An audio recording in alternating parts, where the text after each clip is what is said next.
சிவகங்கை மாவட்டம் திருபுவனத்தில் இளைஞர் மரண விவகாரம் தொடர்பாக மனித உரிமை ஆணையத்திற்கு கடிதம் ஒன்று அனுப்பப்பட்டிருக்கிறது. கூடுதல் விவரங்களோடு இணைகிறார் நமது செய்தியாளர் சுரேஷ். வணக்கம் சுரேஷ், யார் இந்த கடிதத்தை எழுதியிருக்கிறார்கள், அதில் என்ன குறிப்பிடப்பட்டிருக்கிறது, முழு விவரங்கள்?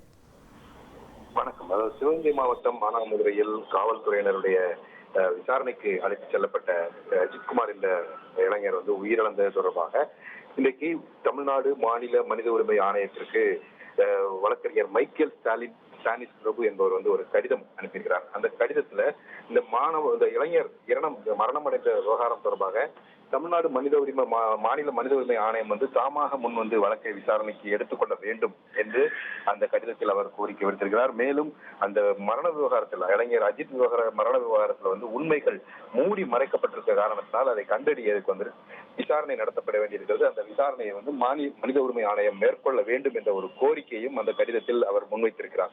இந்த கடிதத்தின் அடிப்படையில் ஒருவேளை மனித உரிமை ஆணையம் தாமாக முன் வழக்கை விசாரணைக்கு எடுத்துக்கொள்ளுமா இல்லையா என்பதை பொறுத்திருந்துதான் தெரிந்து கொள்ள முடியும். அப்படியே ஒருவேளை தாமாக முன் வழக்கை விசாரணைக்கு எடுத்துக் கொள்ளப்படும் பட்சத்தில் அது குறித்து அறிக்கை அளிக்கும்படி மாவட்ட ஆட்சியர் கண்காணிப்பாளருக்கு மனித உரிமை ஆணையம் உத்தரவு பிறப்பிக்கும். அவர்கள் அளிக்கக்கூடிய பதில்களின் அடிப்படையில இந்த வழக்குல உத்தரவுகள் பிறப்பிக்கப்படும் என்று எதிர்பார்க்கப்படுகிறது.